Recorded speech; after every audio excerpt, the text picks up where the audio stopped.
Welcome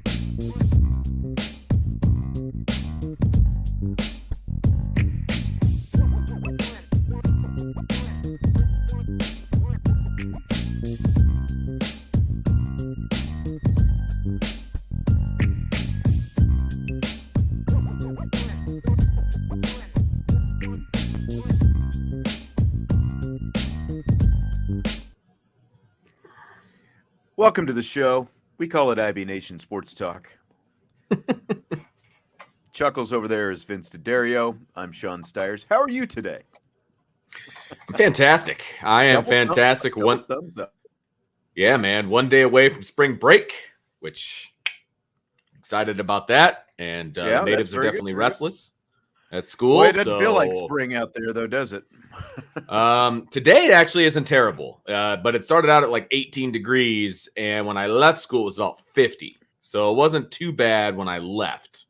But, yeah, not a great day. Yeah, I guess I haven't really been outside. I was outside this morning when it was freaking cold. I guess I was outside a little bit this afternoon, but not too much. It's still the sun's shining anyway, but feels good. Helps. Well, we got a lot to talk about. Saturday is going to be terrible. And tomorrow is going to be terrible. Jesse is at Wrigley today with his girlfriend. They were at the season opener, Cubs and Brewers. Things turned out well. Major League Baseball opening day. I didn't realize, I think I saw somebody said like this is the first time in 60 plus years, something like that every major league team is playing on opening day today. Huh. That's interesting. And yeah, I thought so as well. Is probably accurate because there's usually like 2 or 3, like they kind of get some big name games like to be the first opening day. And then the next day, everybody else kind of piles in. You know, that is pretty accurate. They stagger it like in case of like weather cancellations and stuff like that and whatever else. But in any case, they were all supposed to be playing today. I don't know if anybody got canceled or not. We'll talk more about that in rapid fire in a little bit. We've got some comments from Al Golden coming up. I think some really interesting comments that you're going to want to hear. Okay. Some different things, state of the defense and his second season and some different things like that. We'll also hear from Micah Shrewsberry in rapid fire, but introduced as head coach today. It was kind of Marcus Freeman introductory press conference 2.0. They copied the exact format essentially that Marcus Freeman had at his introduction. It's just that they did it inside Purcell Pavilion rather than inside the Irish Athletic Center. You had the band play, and here comes Shrewsberry and his family through the Purcell Tunnel and all that kind of stuff. And you had an MC. You had Jordan Cornette subbing for Brady Quinn. And, of course, you had Jack Swarbrick as well as Father John and, you know, all that kind of stuff. And then some Q&A from the media. What did you think? Any resounding takeaway from Micah Shrewsberry's introduction today? Resounding takeaway? No. I mean, any slight takeaway. The best part about what he said. Takeaway at all. The best part about what he said, right? Because that's all a press conference is, just a bunch of talking, right? The best part about what he said is that he is a defense first coach, and I think, you know, granted, that's a shift in philosophy. Is that a cliche? Sure, but as a shift in philosophy for what has been going on at Notre Dame for the last, 20 years. So that was exciting. That was, something that was good to hear. I hope that is the case. And I think, they're going to have a roster of guys they're going to be underdogs a lot. And how do you coach up underdogs? They play good, solid defense, right? That's how you stay in games. And so I like that philosophy. I really do. And so we'll see what happens. But that was a good thing. But I think what you already said, what did I take from it? As soon as I started watching it, I was like, I was just at this a little over a year ago. Oh, wait, but that was for the football coach. Like, it was identical. Almost like script was identical for when they introduced Marcus Freeman. And I guess, when you got a good thing going, you stick with it. I don't know. I guess that's the best way to put it. Now, I was looking for this book. Malcolm Gladwell. Have you ever read any of his stuff? No. He's got a lot of different books. He's got a lot of bestsellers, Okay. actually. And I was thinking it was this one called Outliers, but it's not. I don't think it is this one. But there's this David and Goliath. That's the book that it is. David and Goliath is the name Okay. of the book. But he wrote this one called Outliers and some other books. But in David and Goliath, there is it's kind of a series, not short stories, but just like Okay. different examples of kind of how like the little guy toppled the big guy kind of thing. And in David and Goliath, there is one of his stories is about how this guy who had never coached basketball before, never really knew that much about basketball, was coaching his daughter's youth team. Okay. And he kind of did some research, talked to some people about, how can how can a guy who's never coached before, with a group of young girls who really wasn't, it was, I don't know how competitive the league was, but they weren't supposed to be very good. How can they essentially, kind of like analytics or, like, um, help me out, Moneyball, like the Oh yeah, Moneyball sure. basketball, kind of thing. What is undervalued? Defense. And so he made this team of young girls, I think, 12-year-olds maybe, somewhere around that Mhm. age. They were like the defensive machine of this league, and they ticked everybody off, and they won. They won the championship in Yeah. their league. So they're coached by this guy who knows nothing about basketball, really nothing. Had never coached before. They focused on defense, and they won their league. So that I was mean, kind of the point of my story, and that's yeah. you can at least be competitive. You can stay in games, especially in a sport like basketball. I mean, just Right. look at Virginia and their whole philosophy. Keep the points down. Now, sometimes that leaves you more prone to upsets, but over the course of a full season, they've won a heck of a lot more games than they've lost. Mhm. And defense is a big reason why.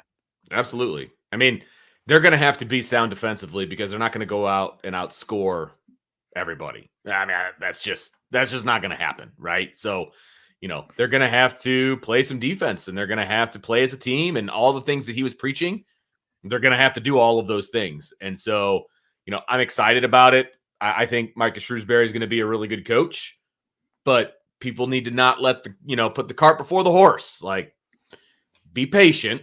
It's Yeah. not going to happen overnight.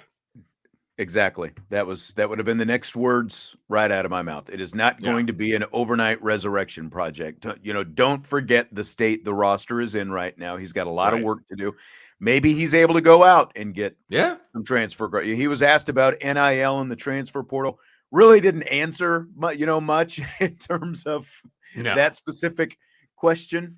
But we'll see. We know his son is going to be coming in here, Braden Shrewsberry, and there are some other possibilities. So we'll see what he's able to put together in Sure. year one. Again, like I'm not gonna base my opinion, a lot of my opinion, on him and what happens in year one, unless he's able to go out and get some big stud transfers that nobody's foreseeing right now, and all of a sudden make it.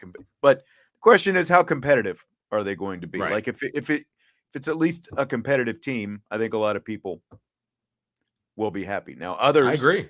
others will probably base too much on his first season and go, see, we got this new coach and blah, whatever. Scheduling philosophy is going to be another thing. I'll be curious to see what he does with the schedule. Yeah. Because, Mm-hmm. with the exception of ACC games, we just, in the last 23 years, did not see very many marquee non-conference type matchups at Purcell Pavilion. The last time, well, yeah, not at Purcell, that's for sure. I mean, the last time they did anything Well, really and that's marquee, what I'm talking about. I'm talking about inside. Yeah. I'm talking about for season ticket holders getting the local fan base excited. That's what I'm talking about. Yeah, there's not much to get excited about except for the occasional, North Carolina Duke, visit, but that's conference play, and Exactly. that's not going out on a limb. Now, he did say, one of the things he did say was, "I'll play anybody. Like, we'll play anybody." Because somebody asked him if he wanted to get Purdue and IU and Butler on the schedule, like the Crossroads Classic, and he's like, "We'll play anybody. Bring it on, whatever." And I appreciate that. We'll see how true that is when they start putting the schedule together, obviously. But well, Mike Bray found out pretty quickly that IU series went away pretty quickly, and then it ended up turning into the Crossroads Classic because what would happen? Season ticket holders, people would buy season tickets, sure, who were IU fans, so they could show up in their red to Purcell Pavilion, and right.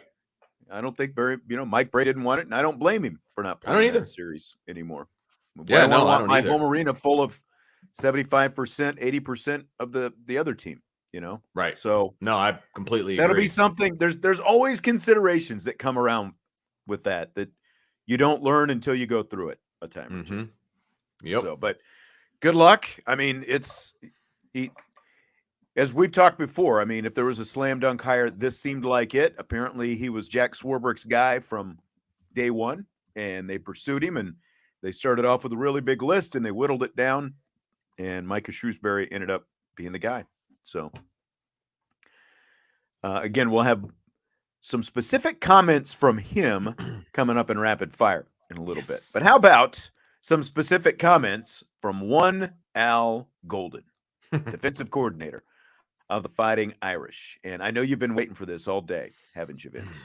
Absolutely. Because I purposely did not listen to any of his comments. Okay. Since yesterday's press conference. Excellent. Because I actually, and I know it's going to sound like I wasn't preparing for the show, but I like to be surprised by what they have to say. So you get my genuine reaction to what the guys are talking about, right? And there's a reason that you don't share the audio with me too. I mean, I could go out and find it, obviously, but there's a reason, and I'm excited to hear what he has to say. I could. I knew you'd never listen to it, but I could. Ouch. But because I want the surprise on the show. Oh, yes, that's right. The surprise. Yeah. That's why. Yep, forgot.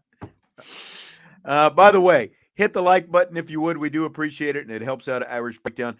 I saw Brian, before we get into this first Al Golden comment, the super chats yesterday for the Notre Dame softball cancer fundraiser raised over $1,000 yesterday. IB subscribers did. So good job.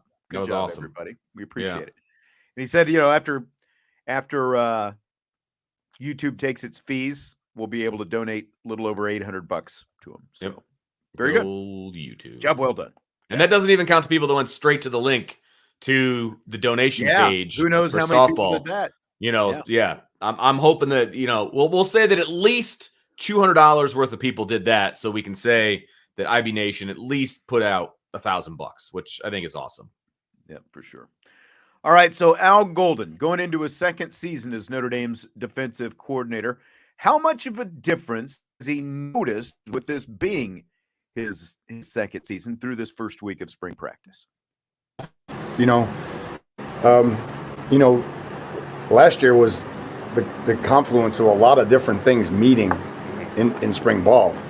Myself, in the systems I've been a part of, the personnel that was here, and then Marcus's system, and even to some extent, the guys that were here before Marcus, Mick and CO, like some of the things they brought from Clark. Yeah. So all of that came together last year, and it was overwhelming at times trying to get it calmed down. But I was just asked a question downstairs, and that was the first order of priority for me this offseason was don't just pick the plays you're going to run in the spring, but look at the opponents first, and what do we need to run? Because we probably practiced some things last spring that we didn't need to. And as the season evolved, I needed X, Y, and Z. So now we're practicing X, Y, and Z, and these other things are gone. So, and that's been awesome, just to be on a staff, with Mick and CO and Wash, and obviously what Max brings coming from Alabama. Just he's brought so much in terms of experience, and it just really it's been a good off season in terms of that, and hopefully the kids feel it. All right, Vince. Michael, came out guns blazing on Al Golden. There, he's saying word salad. Al Golden. I mean, I didn't think that was a word salad there. Personally, I don't, and he wasn't. He said that before we played the soundbite. He's basically saying, "Look, we pared some things down from last year. Third defensive coordinator in as many years, and they've eliminated some stuff. I think that's a pretty good sign. What do you think?" But isn't that what we asked for? Isn't that what we wanted? I Well, he mean, did it though. So are you going to that's what complain because he did it now? and that's what I'm saying. That's exactly what I'm saying. Isn't that what we wanted? Wasn't the big complaint that it was too complicated and guys were Too going much too stuff. slow? Yeah. They pared it down. Okay, check the box. Like that, to me, that was great to hear. That means that they did a self-evaluation and they came to the same conclusion that a lot of other people came to, is that they weren't being allowed to just go out and play, right? Yes, you have to play within a scheme and soundly and all of those things. But, come on. This is what they wanted. This is what everybody wanted. Everybody should be happy when they hear this. And I'm happy that I'm hearing it. Yeah. And I think Christopher must be from Missouri. He needs Al Golden to show him. He says, I think the problem is we need to see it first.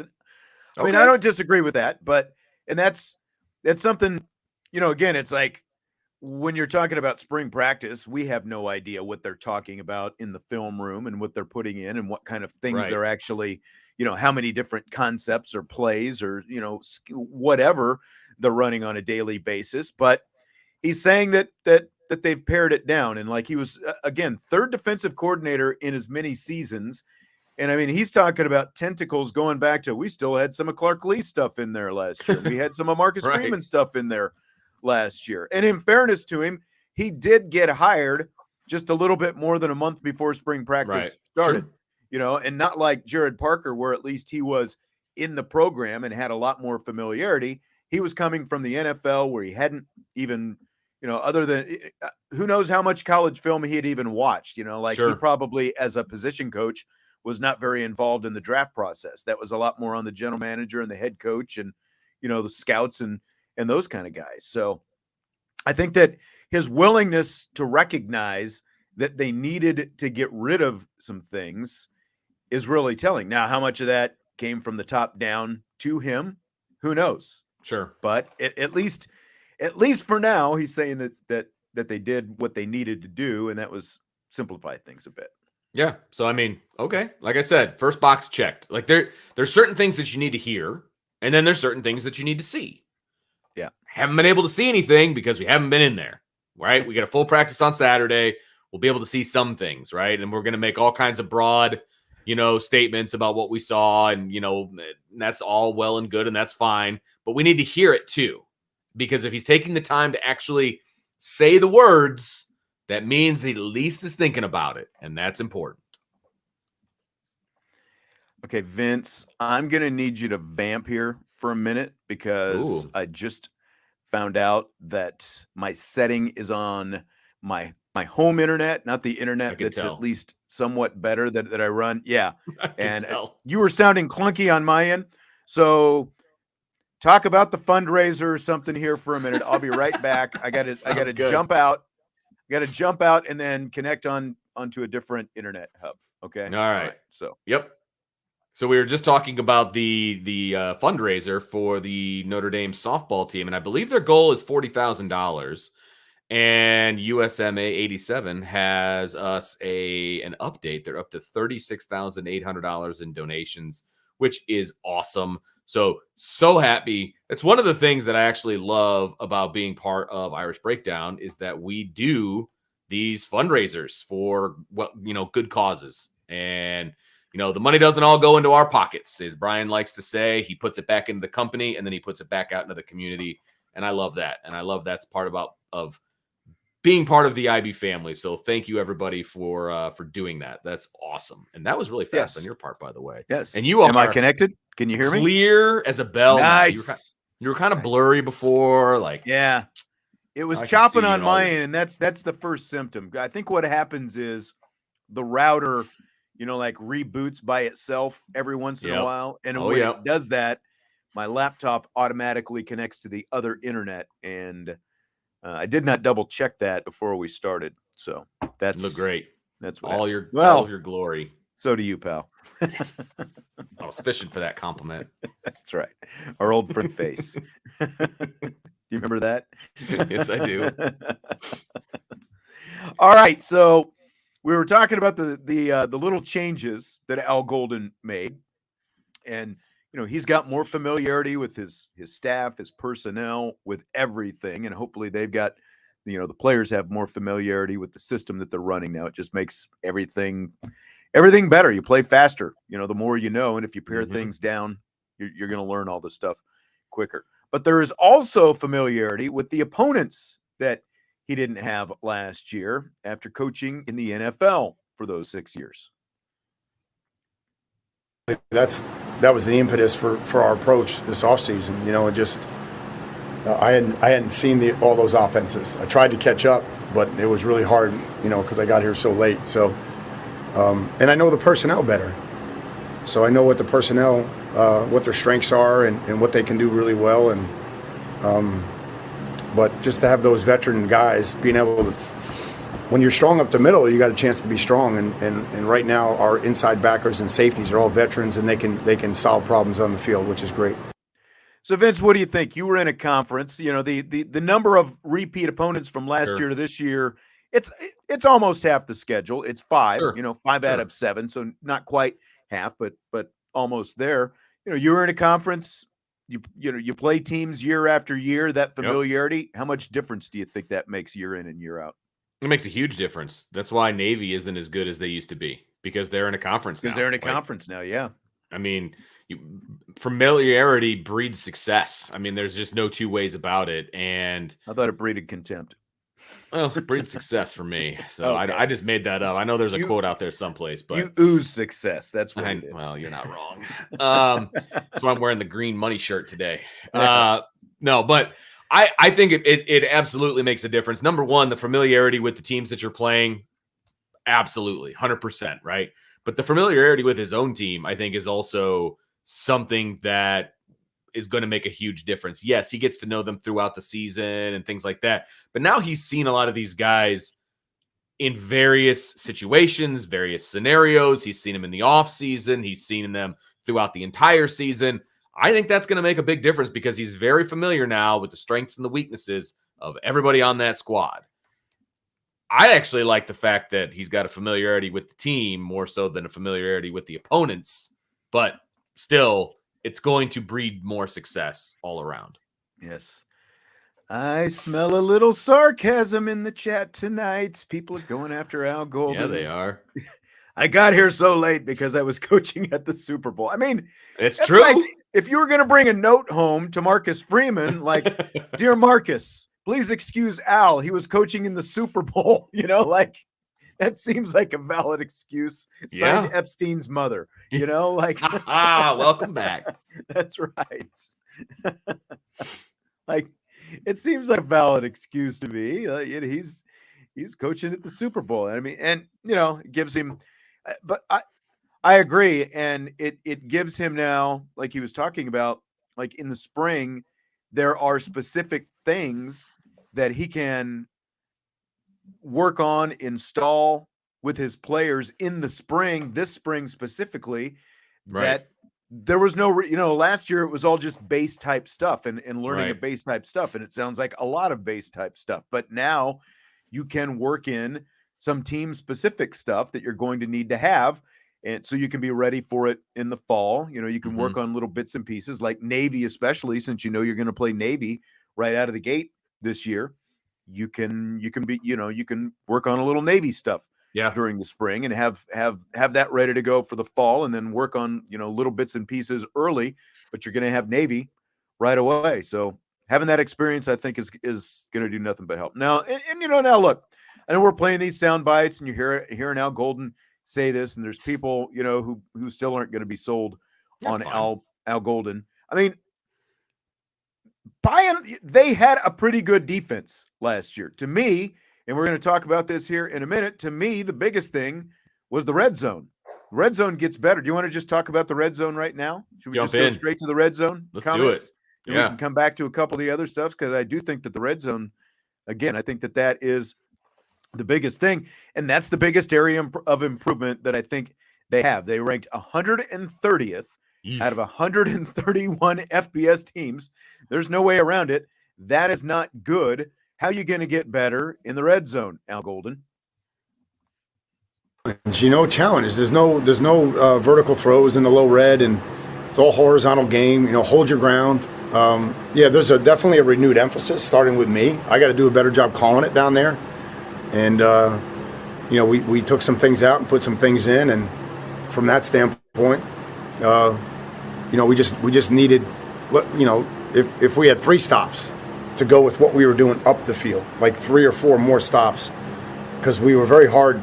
I think we were very good at not letting guys in the red. Yeah, so if we could stay there and then improve this, it's really going to help us a lot. And what he was talking about there, very good at not letting teams in the red zone. Only 34 red zone trips by opponents last year. And over 13 games, that's less than 3 times per game in the red zone. So they were good at keeping teams out of the red zone for the most part. The problem was, as soon as you get to the red zone, it's like a free pass. Just there you go. There's the end zone. Absolutely. 27 touchdowns and 5 field goals later. 32 of 34 times, 93% teams scored once they got to the red zone. That's a huge issue. It's a huge issue. I mean, they were top 10 going into the red zone, like preventing teams from getting in the red zone, which is great. It's that whole, hey man, they played great between the 20s, but then when you get in the red zone, either the offense sputters or the defense just gives up. Like that's not a good combination, right? And so they have to get better in the red zone. And he took some onus on it. He's like, I got to make some better calls. I got to have a better package in the red zone. We've got to be better. There's no way you can't defend 130 out of 131. I mean, you can't defend that, right? So he's right. They have to get better in the red zone. Have to. But they were still a top 20 defense with how putrid they were in the red zone. Exactly. They were a top 20 defense. Think of how much better, like Georgia was number 2 in the red zone last year. Like, deconstruct this a little bit. So you got 34 red zone trips. Again, that's less than 3 times per game opponents got to the red zone. There were 8 teams that allowed 50-plus red zone trips last year. So, and there was, I think the worst in the nation was 62, something like that. So almost double the red zone trips that Notre Dame allowed. Ohio State, I was shocked when I saw this. I didn't realize how bad they were in red zone defense. But again, like it's a little bit like playing with numbers. They were 126th, but they allowed 27 scores out of 29 attempts. 9 were field goals. And, they almost went to the college football playoff. You know, and that was ranking 126th in red zone defense. The other end of the spectrum was Georgia, who was number 2. They, just like Notre Dame, had 34 opponent trips to the red zone. They only allowed 13 touchdowns and forced 10 field goals. So, if you start with improving this thing, like Al Golden's talking about better calls and stuff like that, and that's absolutely right. If you give up a touch or give up a field goal rather on like a third of those 27 touchdowns that were scored, I mean, that gets you down to right around 20 points allowed per game just by itself. Like you're still going to be giving up red zone scores, but you're cutting down the points. Just forcing field goals would go a long way, is my point. But you still have to find a way to whittle that number. And the other thing that you can do to whittle that number is something they were horrible in the first part of the season, was forcing turnovers. They got better as the season went on, but it took them forever to start forcing turnovers. You start forcing some turnovers, that changes the game as well. Sure. No, absolutely. And I think the bottom line here, and I love everything that you said, because you put it in black and white, kind of what needs to change. And if you change those little things, you get big changes, right? There doesn't need to be that much improvement overall defensively. It's tweaks, really. You got to tweak it. Yeah. And we were all ticked off at the way the defense played at times, right? We all were, right? They would give up that big long drive, in the Ohio State game, or another big long drive that put a game away. Like it was very depressing how that would happen, right? Well, I think the offense is going to possess the ball more this year. So that's going to take pressure off the defense right there. Right. And if you just tweak a little bit of the defense, all of a sudden you've got a championship caliber defense to go along with an offense that's going to score more points than they did last year. See, and I think that the red zone struggles. Now that there were some other things. Could they have tackled better? Of course they could. Like the the play against Marshall, the drive late in the game against Marshall, and all the there were plays here and there, but by and large, it was a good defense. And I think the struggles of the red zone mixed with some inconsistent linebacker play mask what was otherwise a pretty good defense last year. Would you agree with that? Yeah, absolutely. Absolutely. Again, a couple tweaks, and all of a sudden, things are looking a lot different. Yes. I would concur with that. So let's go to what Marcus Freeman touched on a little bit last week, and that is mixing the starters at practice. I think that like this, well, I'll let Al Golden discuss it first, and then we'll come back to our comments. Every day, every single day, we mix the starting unit every time we go on the field, and the guys don't know who's starting until we announce it that morning. And it's helping with our preparedness. It's helping with our preparation, and it's a morale booster. And you can't hide what's on tape. So if a guy's not quite ready for the ones, it kind of plays out that way. And if somebody is on the other hand doing well with their opportunity, then maybe that we should get a little bit more reps. I'd like to know who came up with this whole we're mixing starters every day. It's like, like I don't know if they're just drawing them out of the bag or if they're the coaches are sitting in a room and it's like, okay, here's going to be our, I'm the linebacker coach. These are my 3 today. I'm the defensive line coach. Here's my starting 4 today. I wonder who's coming up with this. I wonder who came up with this idea, because I think it's a really good idea. Yeah. Especially for doing it in the spring. It's going to suck on Saturday because we're not going to know who they think the starters are, but that's a fair point. It's not going to do us any good, right? They'll probably go with a whole second team unit out there. They're going to sit in their room in the morning before the thing, like, all right, how do we F with the media right now? Like that's how I see those conversations going. But from a coaching standpoint, I like it. I like it a lot. And that's what you need to do in the spring, because this gives an opportunity for guys to get more reps, to get more important reps, and to get on film, just like he said. Film don't lie, right? Now, if they're doing this in the middle of August, I don't like that. No. That's where I would have a problem. There's no way you do this in August. Right. Like, this is solely a spring thing. I think this is the perfect time to be doing something like this, especially when you've got as many young guys as you've got running around out there. Yeah, exactly. So I love it in the spring. I think it's great. I think it's going to give more guys some opportunities, which I also love. So, I'm excited to see what it looks like on Saturday. I will say that. Yeah, and I'll tell you what, there are at least some Al Golden defensive defenders in here, I guess. Like Michael's saying, scored 10 points in week 1, so tell me what Al Golden was supposed to do. Give it up 21 points. And not it's like safety blitz. Yeah, and that's fair. but you still got to score. You still got to score more than 10 points. Absolutely. Yeah, that's right. That's Absolutely. Right. It's like, like losing a 1-0 game and blaming the pitcher for giving up 1 run, right? Like if you score 0-1 runs, you're not going to win the game no matter what. The best case, you're going extra innings. The offense has still got to score some points, and that's, Michael got even more serious. The offense choked in every loss. I mean, they definitely struggled. You're not wrong. In every loss. I mean, look USC, at again, Ohio State, Stanford, Marshall. The defense played well enough to win the Stanford game. There's no doubt about that. Offense had to score more. That to me, like if you're going to talk about choke jobs, that was the biggest choke of the season. Yeah, and they should have scored enough to beat Marshall. I mean, that game was well within hand. Well, that too, but yeah. But yeah, you're absolutely right. And then like USMA 87, the defense forced enough punts for 7 blocks. And, that's something that kind of gets glossed over, is the fact that they did force a lot of punts and a lot of 3 and outs last year. A lot of 3 and outs they forced. The problem was the offense had too many 3 and outs of their own. Agreed. Offense was way too inconsistent. Way too inconsistent all year. Yep. How about the defensive line? This is a position that we were kind of talking about coming into the spring. Again, I think this is a position that's probably going to confuse us on Saturday, if I'm being honest, based on what you were just talking about. But here's what Golden said about it. right now, which is awesome. You know, you have your veterans coming back with Riley and Howard and Gabe to a certain extent. Nana,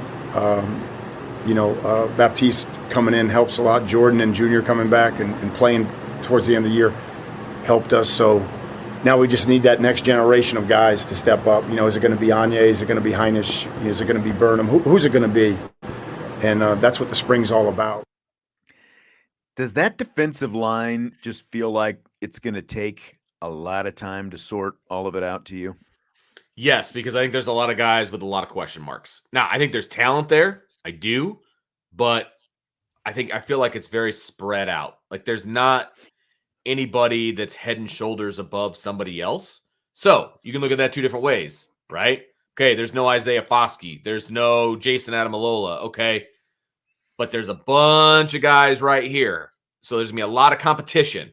Okay. So you can say, oh man, we got no stars on the defensive line. You can also say these guys are going to be battling tooth and nail for playing time because nobody's like way up here versus way down here. They're all right here. So, I like the idea of some competition. I think it's going to make them better, but you're right. I don't think it's going to happen overnight. No. I mean, and there are some, like Michael was just commenting on Tyson Ford, and Golden was asked about Tyson Ford, and he was talking about how he's worked really hard to get strong and big and like a solid body on him. The main thing he was talking about with him was pad level, just technique, those kind of things, and quite frankly, based on performance last year, that's something that has to be proven by the defensive line coach that he can teach proper technique to get those guys doing what they're supposed to be doing.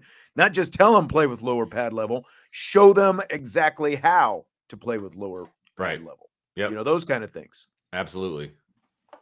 The little things. Little things are going to make them better.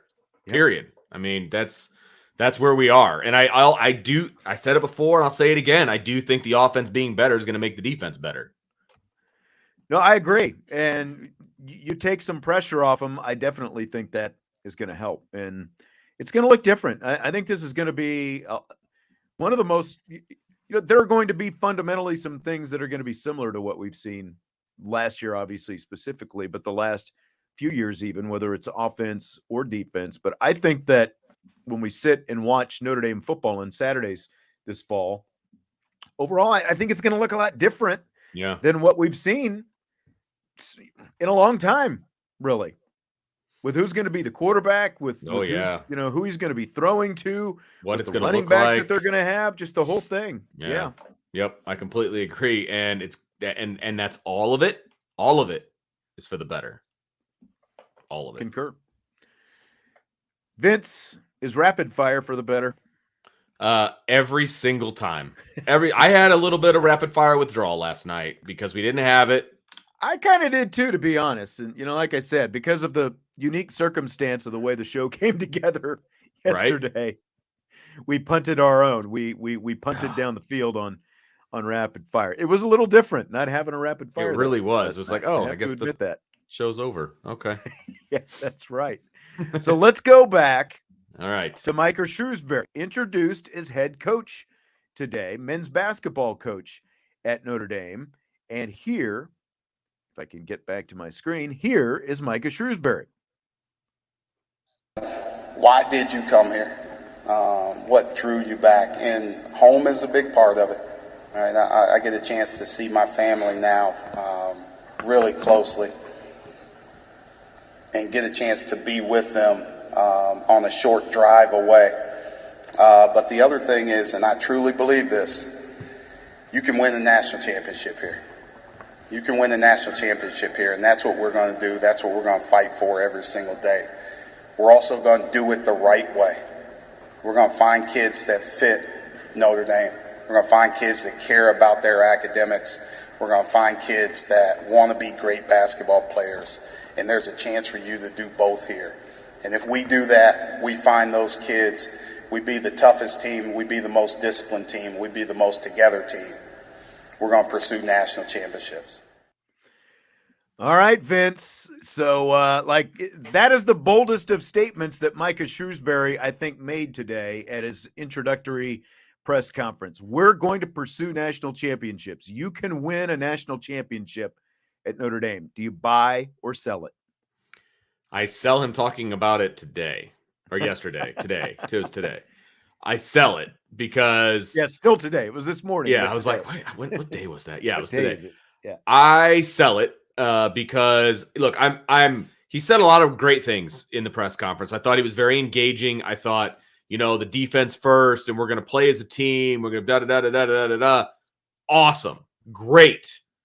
You didn't have to take that next step. You know what the next step would have been? We're going to win games, man. Or we're fighting for conference titles, like national championship, man. Like there's one Final Four appearance, and it was before I was born. So True. Let's slow the roll here a little bit on national championships. Like I love that that's his goal, but that's where I kind of lost him a little bit when he's talking about his goals and expectations for being at Notre Dame. Like, interesting. I did. I was like, come on, man. Like, let's be realistic. Come on. I was very impressed that he got as bold as he did. Like he came out gunning threes. Yes, he did. Right off the top. Yes, he did. We're here. We can win national championships at Notre Dame. Look, it's an expectation. Okay, you're holding your program to a high expectation. Just like you said, is it going to happen overnight? Absolutely not. Like it's not going to happen this year. But all we have to do is look at the makeup of this year's Final Four and say anything can happen in college basketball, right? Yeah. Absolutely. If this year tells us nothing else, here's the the reality of competing for national championships as a private school. Like in the last 60 years, 11 national championships have been won by private schools. 5 of them by Duke, 3 of them by Villanova. Georgetown has another. Marquette in 1977 had another. The other in 1963, you have to go all the way back to 1963, Loyola of Chicago. Like those are the only schools, 11 of them, in the last 60 years. And again, 5 of them are by Duke, 3 of them are by Villanova. So the majority are right there in the last, 38 years, something like that. So the reality is it is harder, much harder for private schools to be in that mix. But like if you go to just a couple of years ago, if Loyola Chicago can get to the Final Four, there's no reason Notre Dame shouldn't be able to get to the Final Four. Sure. In my book. No problem with that. Great. But if you get to the Final Four, anything can happen. Yeah. He jumped over a bunch of steps. He's very, very bold. Again, very bold right out of the gate. Like you're right. Let's see the program built back up first, because there is a lot of foundation building that needs to be laid in this whole thing before you start and seriously talking about national championships. Correct. It's good that that's out there, but there's a lot of work to be done to get even to the point where you can start talking about NCAA tournament, let alone actually winning a national championship. There was a press conference in 2004 in the same building where a promise was made for a decided schematic advantage as well. Okay. Like that. You could say whatever you want in a press conference. I just like to keep things a little bit more realistic. Should Notre Dame, should he be shooting, like behind closed doors, should be shooting for a national championship? Great. Yes, absolutely. No problem with that. And people can be like, oh, aim high. Anything's possible with the transfer portal. Not at Notre Dame. Have you guys been paying attention? They can't just go out and get anybody they want from the transfer portal. So, yes. See, that's come on, like realism, people. Like that's what I need here. Like Michael is saying, if FAU can do it, Notre Dame should be able to. Well, the difference, though, Michael, is FAU is a public school. Notre Dame is a private school. And we all know the difference, the limitations that you have at Notre Dame. How much is the transfer portal going to be a factor? That's the biggest issue that I think that he faced. And I know he was asked about NIL and transfer portal today. Transfer portal is the biggest thing to me. Because with all these players moving around, switching teams every year, there's a much greater chance that Notre Dame as a private, higher education school is going to lose guys as opposed to gaining more guys from the transfer portal. Absolutely. That's the reality of the deal. And that's how you get better quickly. Just like the Kansas State example that I've used before, you've got to be able to use that transfer portal to your advantage. And, they've already lost 2 guys to the portal right now. Good guys too. So, he's got his work cut out for him. I love that he's aiming high. That's awesome. That's great. But I would be happy with, hey, you know what we're going to do next year? We're going to be over 500. You don't say that stuff in a press conference, and I get that, but there's definitely ways he could have gone about it without saying national championships like 5 different times. As Michael said, recruits heard his speech. We'll hear it later. I mean, that's fair. Fine. You're out there talking to recruits, and you're telling them this is our goal. And he's a good recruiter, and that's great. That he's a good recruiter. He knows more about recruiting than I ever will. So if that's what he thinks is going to get guys to come to Notre Dame, awesome. Good recruiter. Awesome. And like Bray, it seems like he's a pretty good developer as well. Look at what they did at Butler when he was on that Butler staff. Sure. With Brad Stevens. It's not like everyone that they were going out and getting was a 5-star guy. They got specific guys and they developed them. So let's see what I'm at least excited to see first how he's able to put together a roster this year and then see what that becomes over the next 4 years. Cause I got a feeling it's going to be a pretty young roster that he's going to have this year. They might take some lumps early on. Sure. But will it pay dividends 2, 3, 4 years down the road? Absolutely. And that was one of the funny things that he said in his press conference. He's like, I was talking to Jack and, Father Jenkins, and they expect me to be able to field a team. Like, that's our first goal is we need to field a team. And I was like, all right, now we're talking. Field a team. There's your goal. Field a team. That's exactly he brought his expectations way down really fast. It was pretty funny. All right, some more from defensive coordinator Al Golden. He talked about a couple specific players we're going to talk about now, starting with Jordan Botelho.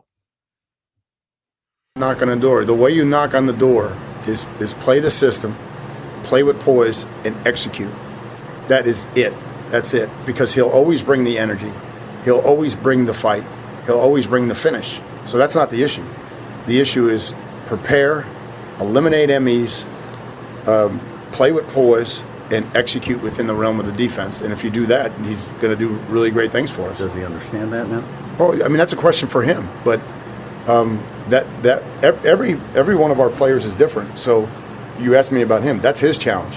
So it's going to play out this spring, whether or not he understands that. And if we had like another hour in lunch, I could go to the next guy. You know what I mean?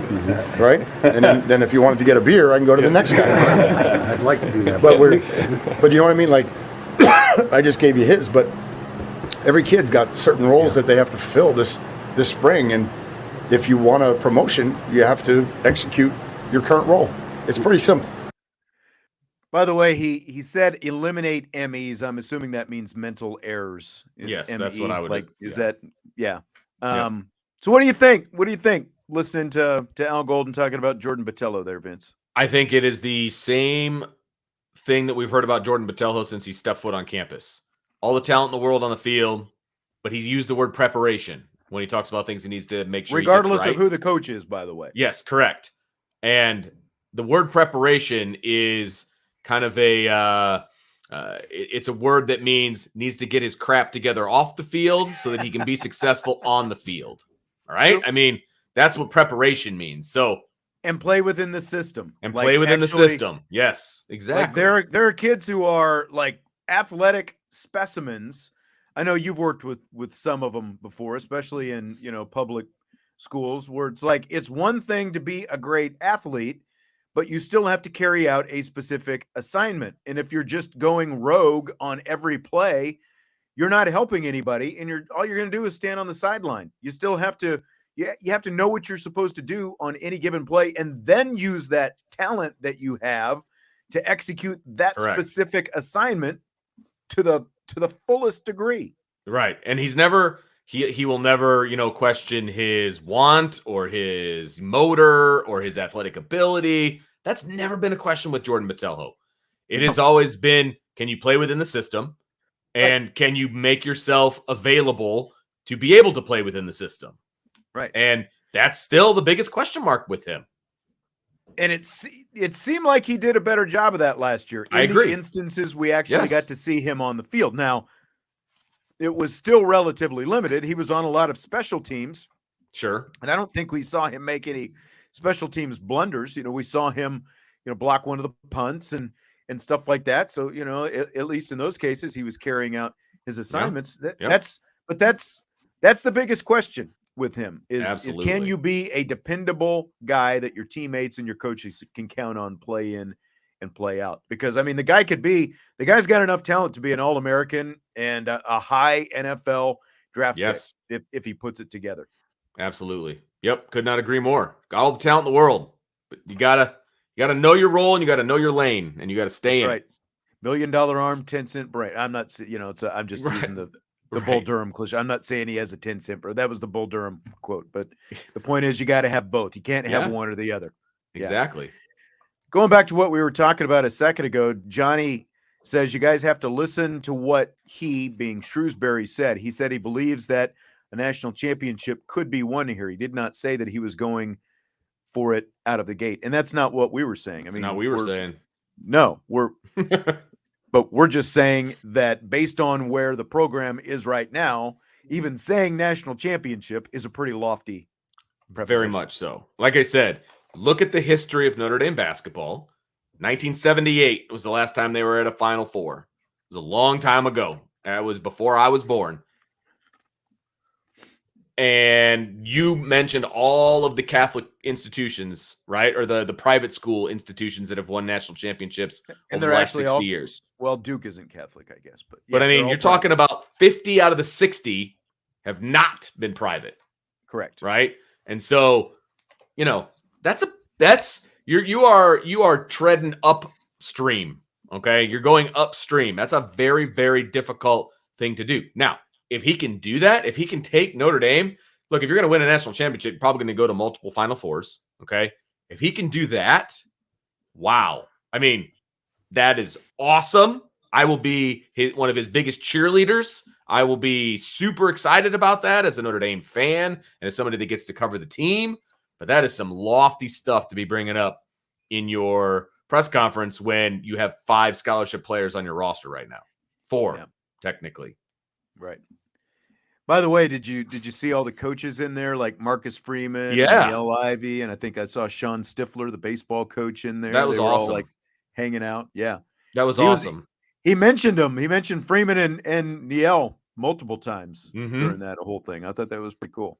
Yeah, this is the first, really, over the last couple of years, this is the first time that there's been kind of this coaching, fraternity at Notre Dame where they're actually supporting each other and, doing all these things. I love it. I think that's awesome. And I do like to see it. Does that make things better? I don't know, but I know for a fact that there was friction amongst coaches in the past more often than not. And there absolutely was. That's not the case right now, at least from what we can tell.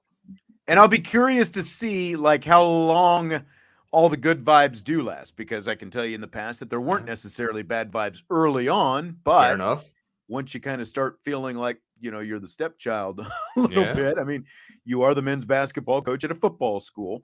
He was coming out of a football school, but he was only there for a couple of years. How long is that? And he mentioned it. He did bring that up. So, it's not, it is not a foreign concept to him, right? He's like, I love that this is at a football school. I'm excited to cheer on the team and da-da-da-da-da. And like, okay, he gets it. Let's see if the reality is the same. Yes. Yeah. Let's see if the reality meets what he thinks it's going to be. Right. All right. So more Al Golden. Final thought from him on linebacker Prince Kollie. PK, and got to get him healthy. We get him healthy and get him to have a consistent run at things. He's going to be really good. So I love the kid, love the player. He works hard. He's low maintenance. I think he's in the mix. He was in the mix last year, and he's right there. So I just expect, a great challenge by, the PKs, the Zigs, the Sneeds, all those guys challenging, those older 3 guys for reps. And hopefully over time, that's just going to make us stronger. So when you listen to that, Vince, scale of 1 to 10, how much does it encourage you on the prospects for Prince Kollie? Oh, it's very much encouraging because he keeps saying that he's right there and he's in the mix and, all of these things. And I think that if you're in the mix and you're right there, then you need playing time. Like that's, what is that going to look like? I think is the bigger question. I think, he talked about Sneed, Prince Kollie, and Ziegler, right? That's what he was using nicknames or whatever. But, if those 3 guys are all right there, then they all need to be on the field at some point. Whether they're starting or not, I don't care. Like in football, even more so these days, whether you're a starter, whether you rotate in, especially defensively, I mean, I realize that's an ego thing, but like, it doesn't matter to me. At the end of the day, how many snaps did you get in the game? That's more important, and were you in there when it mattered? I think those 3 guys need to get opportunities on the field. They need to get those opportunities in big time situations. Now, the 3 guys you're saying, Kollie, Sneed, Ziegler. Is that the one you're talking about? Yeah, well, that's what he mentioned. He mentioned those 3 guys. So okay, yeah, those are the 3 guys I'm going to mention. And they seem to be the ones who are knocking at the door, whatever you want to call it, right now. But I agree with what you're saying. You might only get a couple of reps, but if you make the most of those couple of reps that you have, and then you keep stacking together, those kind of reps, and like sooner or later, it's going to lead to more for you. Yeah. And that's really all it takes. So I am pretty encouraged. I'd give it an 8, I think, just based on listening to that. That's right. I don't think these guys are as overlooked as a lot of people think. I think that, these coaches get to see them day in and day out. They know the kind of talent that they have, but they can't see guys, just like what we were talking about with Jordan Botelho.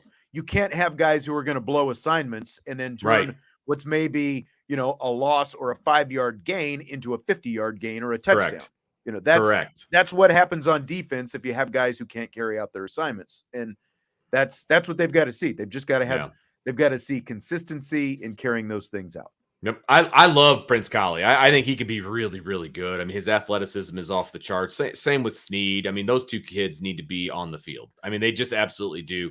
Like, I've been excited about this group for a while, and my excitement is not tempered. So I'd be in the 8.5 range as well. I'm very excited. But we can be as excited as we want to be. If Al Golden's not going to play them, it doesn't matter. That's the problem. Correct. And we need to see past that, right? We need to be able to see that those guys are going to get playing time. I really hope that those guys are like showing out on Saturday. Like that would be the ultimate. That would be so much fun if that was the case.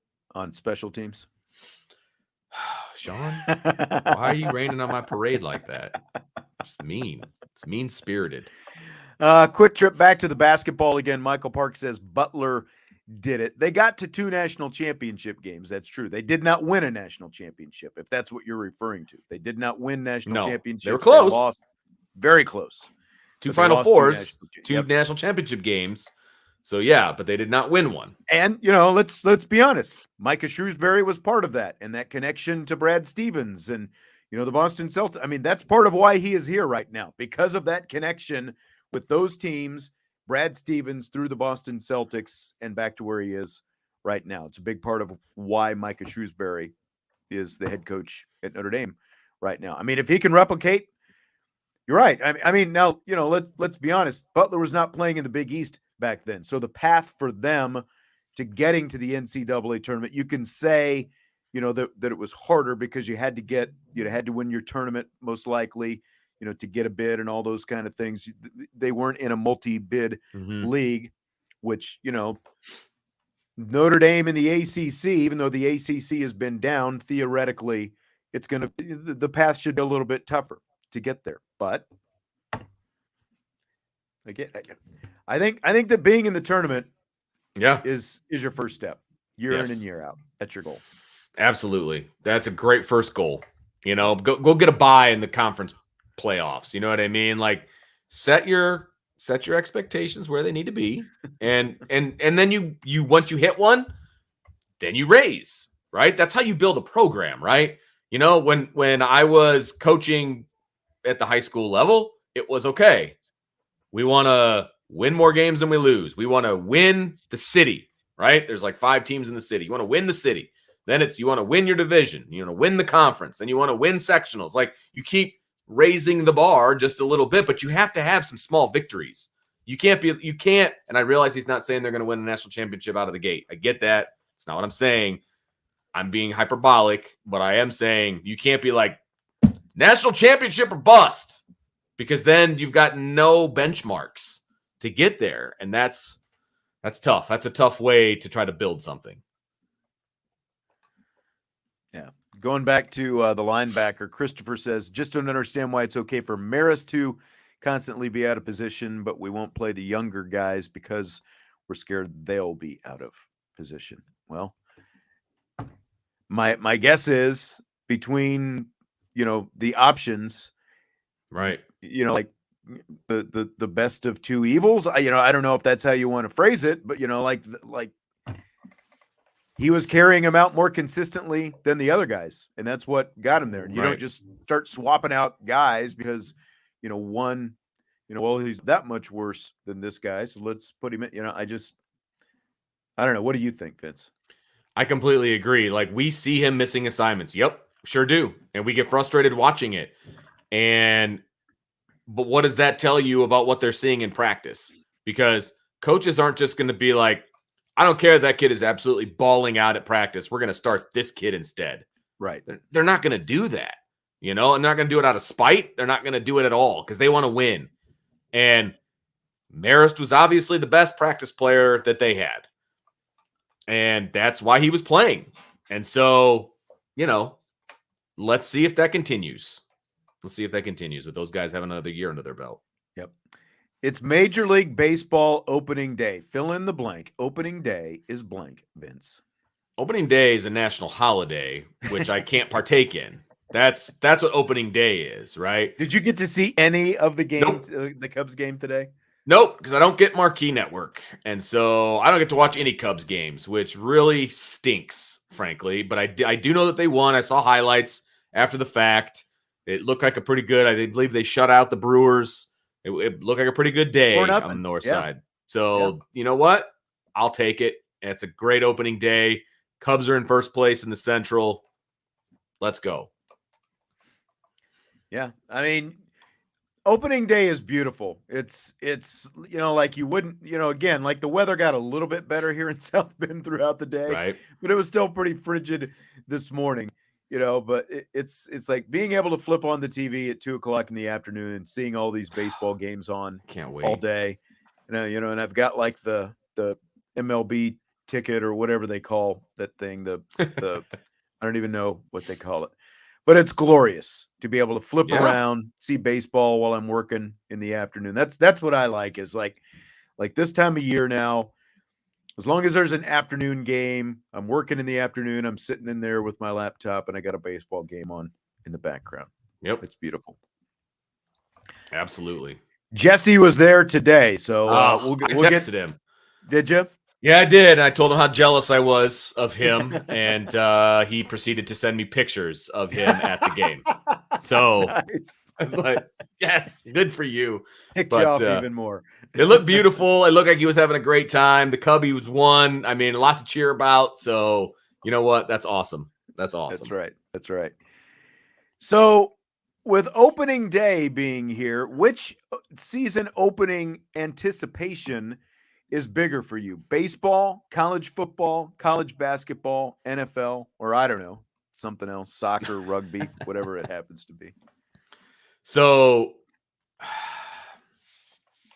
because of my job, I would say the anticipation, and not only because of my job, obviously I'm a fan of Notre Dame football, but we talk about it literally every day of the offseason. I mean, everything we do is building, Yes. is either building up to the beginning of the season Yes. or the next game once the And there's season starts. Only 13 games, 14 if you're lucky, right? Right. There's only 13 to 14 games all season. You get 13 or 14 baseball games in 3 weeks, right? So I love opening day for baseball. Like I celebrate. I wore my Cubs jersey to school when pitchers and catchers reported. You know what I mean? Like I love baseball. Love it. Well, absolutely love it. But the anticipation of football season is just different right now in the seat that I'm sitting in, right? But man, do I love baseball season. It's those two, and then everything else is a distant whatever, third, fourth, fifth, sixth, like distant. I would agree. I would absolutely agree for just the reason that you said, because like you said, it's like we're counting down right now to Notre Dame and Navy.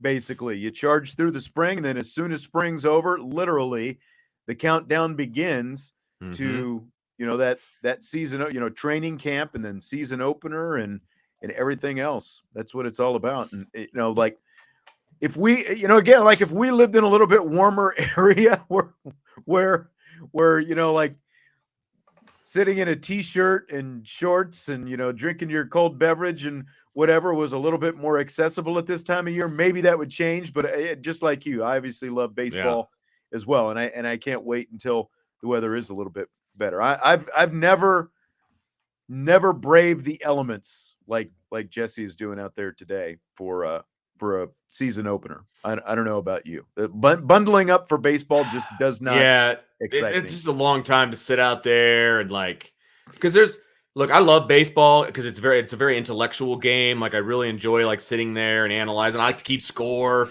like that kind of stuff. But it's a lot of sitting there. You're not moving around very much. And so a cold game is rough in baseball. It's very rough. I think I went to an opening day, a long time ago, and it was freezing and it was not all that much fun. At least the sun was out today. So like today is not a day where you'd want to be underneath. You'd want to be out in the sun. True. Obviously. I'm sure the excitement of opening day was great. You get a couple of adult beverages in you. I'm sure that certainly helps the cause to stay warm. But no, I generally didn't like going to games until after school got out, frankly. So we're talking like June, July, August. Right. Like that's exactly. Let's go. Let's go.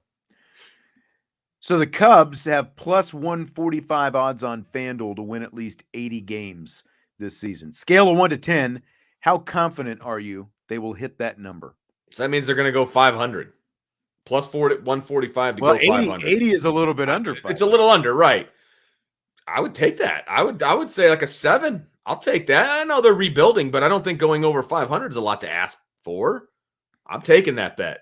They won 74 games last year, so that's only 6 under that, and they've added Dansby Swanson, they added Hosmer, they added Trey Mancini.